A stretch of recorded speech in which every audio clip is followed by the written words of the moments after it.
Gavin Newsom walked onto the stage expecting a simple victory lap, but J.D. Vance used a single laptop to systematically dismantle his political career in front of 9 million viewers. Looking across the stage at J.D. Vance, Newsom carried the slick confidence of a man who had spent 20 years turning public presentation into political armor. Before the massive audience, he painted California as the future, brushed aside Ohio as the past, and delivered this insult with the pricey smile of someone who expects applause on cue. The remark was calculated to belittle Vance before the debate even started, reducing a whole state to a joke, while propping up Newsom as the undeniable voice of modern America. It wasn't an argument grounded in results, track records, or hard data. It was a pure performance built on posture, rhythm, lighting, and the belief that confidence could replace actual accounting. Newsom assumed Vance would get emotional trying to defend Ohio, stumbling into a regional spat and letting California dodge the scrutiny it had avoided for years. But Vance rejected that trap, refusing to defend Ohio, recite a campaign slogan, or give a teary speech about the Midwest. Instead, he stared down at his open laptop, with the chilling focus of an auditor who had just found a massive discrepancy and fully intended to hold the responsible party accountable. The contrast between the two men was instant and unforgiving. While Newsom stood like a presidential hopeful launching a national campaign, Vance sat like an investigator ready to expose why the math didn't add up. Newsom brought the tailored suit, the practiced hand gestures, the polished tone, and a friendly crowd trained to cheer his usual talking points about innovation, climate policy, tech, and progress. Vance, on the other hand, brought a laptop, a timeline, and a single number that could slice right through all the California's temporary stage looked like Newsom's natural environment freshly painted, filled with rented furniture, and shining with the sterile glow of a convention center built to make fleeting things look permanent. He stood up before taking his seat, dominated the physical space before uttering a word, and managed every gesture with the exactness of a man who knows TV rewards confidence long before it checks competence. His charcoal suit was flawless. His hair was flawless. His teeth were flawless, projecting the message that nothing around him happened by accident. He spent his first 4 minutes reciting the mythology of California, portraying the state as the 5th largest global economy, the heart of American tech, a climate policy lab, and the place where the future lands first. He then pivoted to Vance, claiming people abandoned Ohio for California because they believed geography and prestige had already won the debate. Vance shattered that illusion with a reality. Newsom couldn't simply smile away, stating that while this migration trend used to be true, it no longer was. Since 2020, California had bled over 800,000 residents to net migration, with families and companies fleeing for Texas, Florida, Arizona, Nevada, and yes, even Ohio. This correction laid bare the night's first fraud, not financial, but rhetorical, using an outdated reality to mask a current demographic collapse. Newsom had brought up people voting with their feet, and Vance just tracked those feet right out of California through an exit door the governor wanted to ignore. The smile stayed fixed, but Newsom's eyes went dead, marking the first visible crack between his rehearsed expression and the facts he wasn't ready to answer. Vance then shifted to April 8, 2020, the day Newsom signed an executive order for a policy his team called Pay Now, Verify Later. This mandate paused identity verification for unemployment claims through the Employment Development Department, handing out immediate cash while delaying the checks until later. It sounded humane and efficient, but it stripped away the very barrier meant to block criminals using stolen IDs, fake claims, and impossible work histories. On March 14th, 25 days before he signed it, the department's own fraud team warned the governor's office that dropping ID checks would invite massive fraud and strongly advised against it. The timeline was devastatingly clear. The warning arrived. The governor signed the order anyway, and the ensuing disaster followed the exact route his experts predicted. This wasn't a surprise crisis where crooks found a loophole no one could have seen coming. Newsom's own specialists spotted the threat, put it in writing, sent it upstairs, and watched him greenlight the policy regardless. 25 days stood between expert caution and executive dismissal, meaning every dollar lost afterward carried the weight of a deliberate choice. Dates hit harder than speeches because they don't care if a leader is charismatic, ambitious, photogenic, or good at dodging questions. March 14th and April 8th became the exact coordinates of failure, the moment when caution was offered, ignored, and swapped for a system that handed out money first and asked questions later. The fallout was $32.6 billion in fraudulent unemployment payouts, including around $20 billion in Federal CARES Act money managed by California. Thousands of inmates cashed in, including convicted killers, rapists, and death row inmates, resulting in roughly $1 billion sent to prisoners who obviously didn't have jobs to lose. The sheer simplicity of the failure was insulting. A basic verification check would have shown these applicants were locked inside prisons while claiming they were unemployed on the outside. Newsom was warned, removed the safeguards anyway, and oversaw a machine that paid inmates while real workers waited, filed appeals, and saw their lives fall apart. He could dress the decision in emergency rhetoric, but urgency didn't wipe away the warning, his signature, the inmates, or the stolen cash. Behind those missing billions were normal Californians forced to prove they existed after scammers had already cashed out in their names, and Ray Morales became the human face of Newsom's policy. Ray had run a San Bernardino taco shop for 22 years, before an identity thief used his name and SSN to steal a $14,000 unemployment check. When Ray actually needed legitimate help, the state system told him had already been paid, flipping the victim into a suspect and letting the thief walk away a winner. Ray spent 8 months trying to prove his identity, nearly lost his home, and watched his credit score tank to 580, a stain that lingered long after the governor's political spin had moved on. He was just one of roughly 47,000 documented identity theft victims, and his ruined credit was the receipt for a government that ignored alarms, opened the vault, paid the crook, and left the taxpayer to clean up the wreckage. Ray Morales wasn't just a sad anomaly buried in an otherwise functional system because the massive scale of the disaster made the word exception a lie. He was one of about 47,000 victims whose benefits were stalled, denied, or tainted because California ripped away the safeguards meant to defend them. Teachers, nurses, restaurant owners, contractors, and everyday workers realized the state could ship money to criminals in their names faster than it could identify the real citizens standing right in front of it. Years later, the California state auditor still slapped the Employment Development Department with a high-risk label because the promised reforms remained unfinished, weak, or purely cosmetic. 6 years after the fraud blew up, the agency was still getting flagged for the exact same holes, proving the emergency was over but the incompetence was permanent. Newsom's hands started moving before his mouth even found an answer, an involuntary twitch that exposed more than any scripted comeback ever could.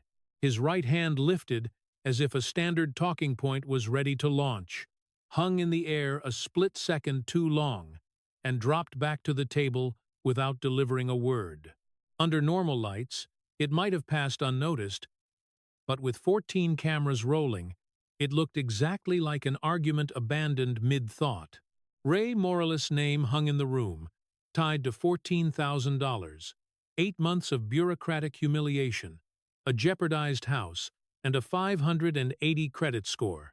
The governor had kicked off the evening talking about the future, but Vance forced him to sit inside the fallout of a past policy choice that was never properly repaired.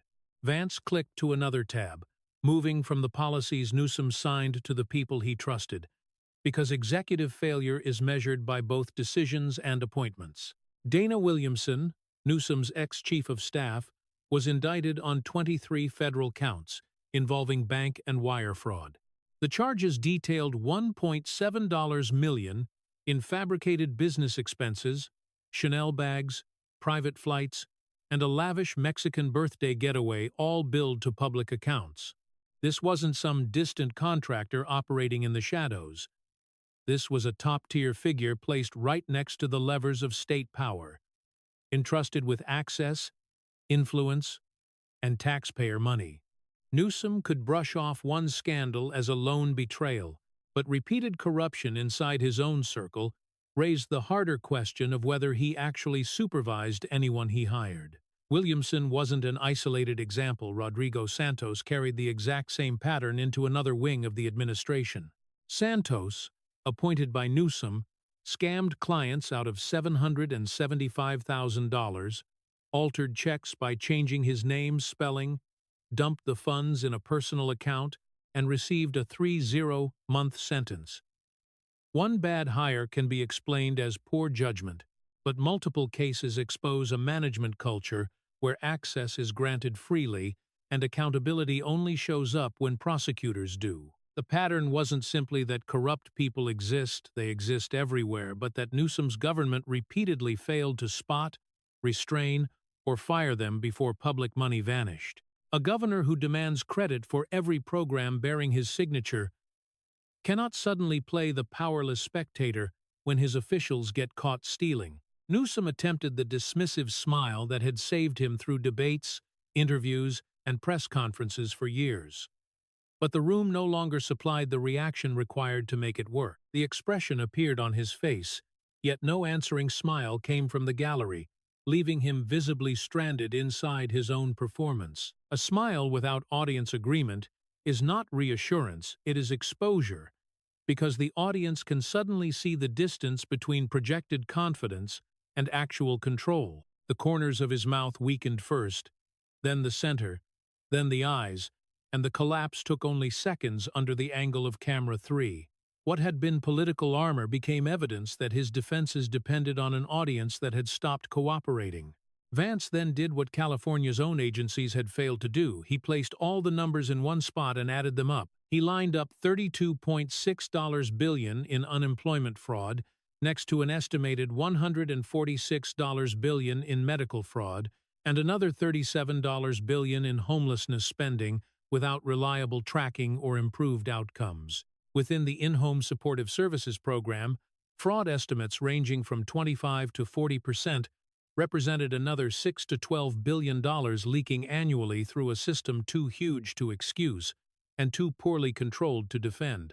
The combined figure reached approximately $215 billion under one governor, not as an abstract slogan, but as a ledger built from separate disasters that officials preferred to discuss separately. No single agency had published that total because fragmentation protects politicians, making every failure appear isolated until someone puts them on the same page.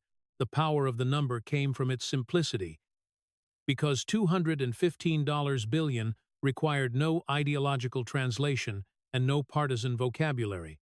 It represented money authorized, administered, lost, misdirected, or left without meaningful accounting, all while the governor kept presenting California as proof that progressive governance worked. Newsom's political method depended on treating each failure as a complicated exception, but Vance converted those exceptions into a glaring pattern visible to everyone in the room.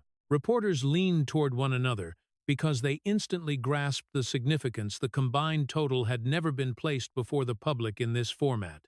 Once the number existed on a single line, Newsom could no longer hide behind the walls separating one agency from another. Vance moved next to California's high-speed rail project, another monument to the difference between announcing ambition and delivering results. Voters approved a $33 billion bullet train in 2008, promising a route connecting LA and San Francisco by 2020, with travel times under 3 hours.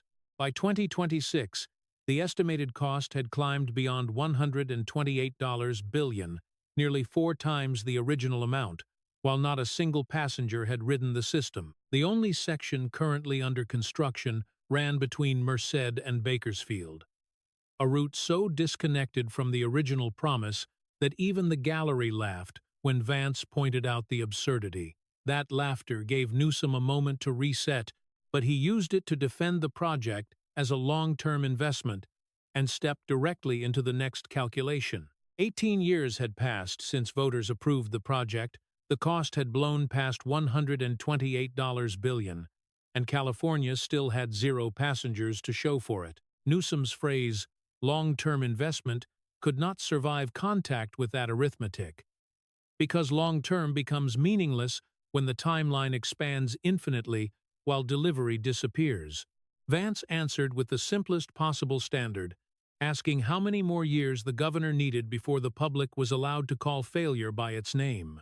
$128 billion and zero passengers required no policy seminar, no consultant language, and no glossy renderings of trains that had not arrived. The project had become just another example of California's spending at the scale of a nation while producing results at the speed of a committee meeting. Vance opened the next tab, revealing a sequence of state auditor warnings too repetitive to dismiss as isolated criticism. The agency received high-risk warnings in 2021, 2022, 2023, 2024, 2025, and again in January 2026. 6 warnings across 6 years about the exact same unresolved vulnerabilities. Every warning told the administration that the Employment Development Department remained exposed, unreliable, and insufficiently repaired after one of the largest fraud disasters in state history. Newsom's government had been given time, money, authority, public patience, and repeated instructions.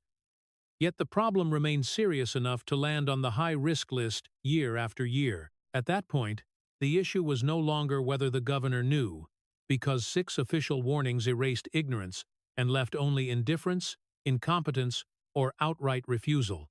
The governor's response to those warnings was not a total reconstruction of the agency, an aggressive recovery of stolen funds, or honest accounting for the victims still trapped in appeals. Instead, his administration hired a public relations firm for $19 million to rehabilitate California's brand. The firm came from New York, not California, and the contract was not designed to fix verification systems, reduce homelessness, finish the rail line, or restore the credit of people like Ray Morales. It was designed solely to improve the public image of a government whose measurable results had become increasingly difficult to defend. Newsom didn't fix the wall where the water was coming through, he just paid professionals to change the lighting around the stain. California still owed the federal government roughly $21 billion in unemployment insurance loans connected to the collapse of the system. That debt did not stay trapped inside Sacramento. The increased federal unemployment tax burden was passed directly to employers across the state. Businesses faced an additional cost of about $500 per worker each year, twice the normal rate for a disaster created by state policy and poor oversight. Ray Morales' taco shop paid approximately $2,500 more in federal unemployment taxes after his identity had already been stolen through that same broken system. The state allowed a criminal to use Ray's name, denied Ray's legitimate claim, damaged his finances, and then charged his business more money to help repay the fraud committed against him. That sequence revealed the full cruelty of pay now, verify later, because the innocent were not merely delayed while criminals escaped with public money. The innocent were forced to finance the cleanup first through lost benefits, then through damaged credit, and finally through higher taxes imposed on the businesses they struggled to preserve. Newsom's administration could spin the tax hike as a federal formula, but the formula was triggered by debt, and the debt was created by California's failure. Ray paid once with his identity and again through his payroll, while the governor paid $19 million to professionals assigned to polish the state's reputation. Nothing exposed the priorities of the administration more clearly than the fact that repairing the brand moved faster than repairing the people. 2 former Employment Development Department employees were indicted in 2024 for providing system access to organized crime groups. These were not outsiders guessing passwords from a basement. They were insiders accused of opening the door from within an agency already devastated by fraud. The FBI investigation climbed the administrative chain above those employees, asking who knew, who approved access, who read the reports, and who failed to intervene. That chain moved upward through supervisors, directors, deputies, senior staff, and a former chief of staff facing 23 federal counts of her own. At the very top remained the governor's office and the desk where the April 8th executive order was signed, just 25 days after the written warning. In 2022, California's Attorney General had insisted there was no evidence of executive involvement in the unemployment fraud. By March 2026, that same office no longer repeated that defense, stating instead that it could not comment on ongoing reviews. The distance between no evidence and cannot comment was not a technical change in phrasing, but the disappearance of the governor's strongest institutional shield. Newsom had depended on allied officials to define every scandal as an operational failure below the executive level, safely separated from his decisions and supervision. Once the Attorney General stopped offering that protection, the governor stood closer to the chain of responsibility than ever before. Vance returned to the complete ledger and stated the case without decoration: $215 billion in fraud, waste, failed tracking, and unresolved losses.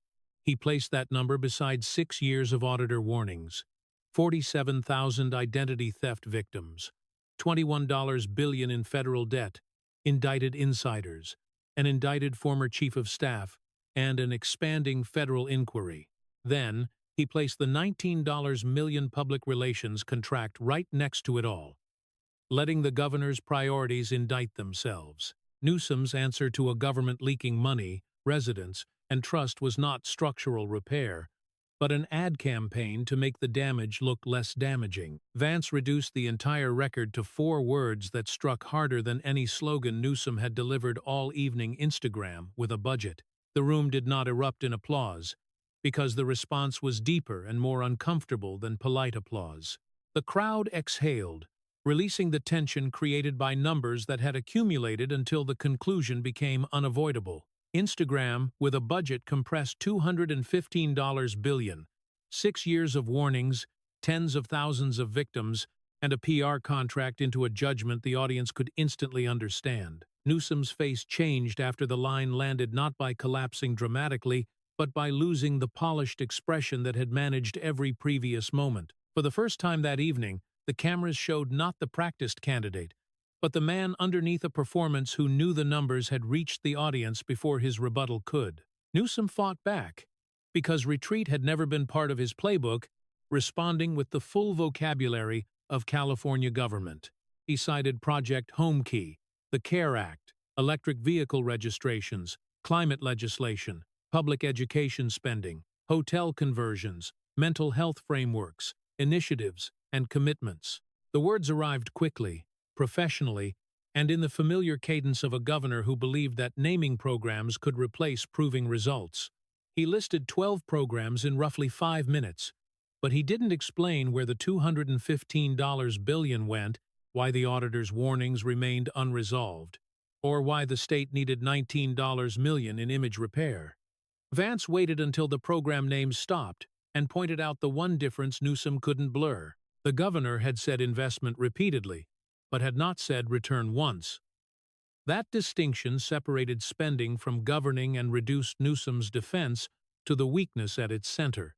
Spending meant announcing money, creating a program, holding a press conference, and placing a promising number at the top of a press release. Governing meant tracking the money, measuring the outcome, correcting the failure, removing corrupt officials, and accepting responsibility when the promised result never appeared. Everything Newsom touched seemed to leak money from agencies, residents from the state, confidence from businesses, and credibility from the institutions asked to cover for him. Instead of repairing the pipe, he had paid to repaint the wall, but under Vance's arithmetic, the new paint could no longer hide the water spreading underneath. Newsom's posture shifted by less than an inch. But under 14 cameras, that inch carried more meaning than another 5 minutes of talking. His shoulders lowered, his spine softened, and the physical authority he displayed at the beginning of the evening no longer matched the control he actually possessed. A woman wearing a Caltrans windbreaker shook her head slowly in the gallery, not in disagreement with Vance, but in recognition of a truth state employees had watched for years without seeing it spoken so plainly on national TV.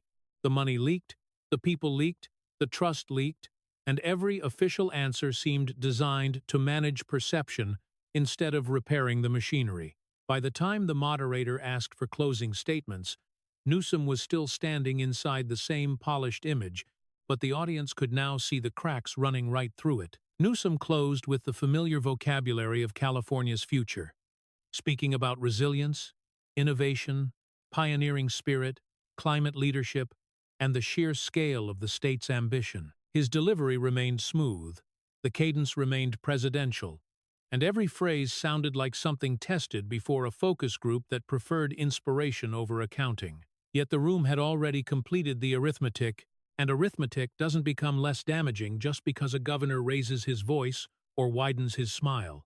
$215 billion remained $215 billion. 0 passengers remained 0 passengers, and 6 years of warnings remained 6 years of warnings no matter how many times Newsom chanted investment. The words were still polished, but the hard numbers had stripped them of all authority. Vance offered no competing performance because none was required after the ledger had been read aloud. He closed his laptop, took a drink of water, and placed the glass down with the quiet finality of a man who had audited the accounts and found them catastrophically short. That restraint made the contrast even more punishing. Newsom had filled the stage with movement, programs, slogans, and promises, while Vance let dates, documents, and totals do the talking. One man tried to own the room through pure personality, while the other let evidence make personality irrelevant. When the cameras pulled back, the debate no longer looked like California versus Ohio, but appearance versus accountability. And appearance had lost. In the hallway, Newsom's deputy chief of staff stared at a phone showing 3 missed calls and a forward message from a heavy-hitting 2028 finance figure. "We need to talk."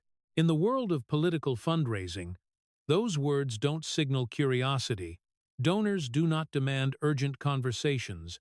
After a victory they fully understand. They signal that the people with money watched the same 4 seconds of silence, the same collapsing smile, and the same $215 billion total as everyone else. Newsom left without the practiced wave, the deliberate eye contact, or the measured pace of a politician who wants the cameras to follow him.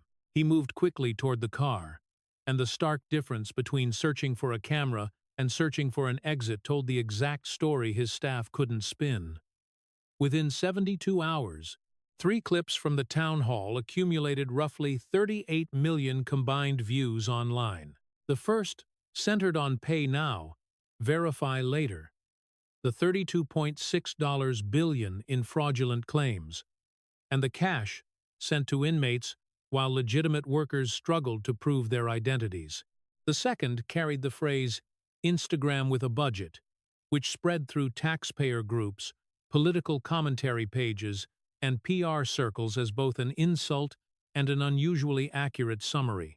The third showed the 4 seconds in which Newsom's smile died, requiring no explanation because viewers understood the image of defeat before hearing the details.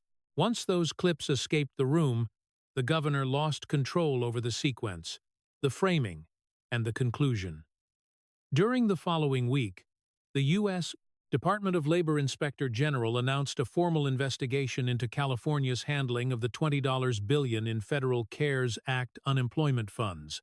The review focused on the April 8th executive order, the March 14th warning memo, and the administrative chain that approved suspending identity checks. The order carried Newsom's signature, and no communication strategy could distance the governor from a document he signed 25 days after his own fraud team warned of the consequences. The House Oversight Committee then issued a subpoena demanding Newsom's sworn testimony about who received the warning, who authorized the policy, and why the recommendation was overridden. The man who arrived ready to audition for the presidency was now facing questions under oath about a decision that paid criminals before verifying victims. California Democrats set up a special committee on pandemic fraud accountability, making it impossible for Newsom to dismiss the scrutiny as a purely partisan attack. The committee received subpoena power and jurisdiction over executive decisions that produced losses exceeding $30 billion. At the same time, the Dana Williamson case moved into discovery, with prosecutors seeking communications between the former chief of staff and the governor's office regarding procurement and spending decisions. Any evidence that senior officials knew about questionable expenses and failed to act would strengthen the exact pattern established by the unemployment disaster. Failure to verify, failure to supervise, and failure to correct were no longer separate embarrassments. They were the defining parts of the same governing method. A class action lawsuit followed on behalf of approximately 47,000 identity theft victims whose names had been hijacked inside California's unemployment system. The lead plaintiff was a San Diego single mother whose identity was used to steal a $22,000 payment, leaving her with no legitimate benefits when she needed them. She lost her apartment and lived in a car with her 2 kids for 3 months because the state treated its own payout to a criminal as proof that she was already helped. Her story reached millions of viewers, transforming administrative incompetence into a tragedy that no slogan about innovation could erase.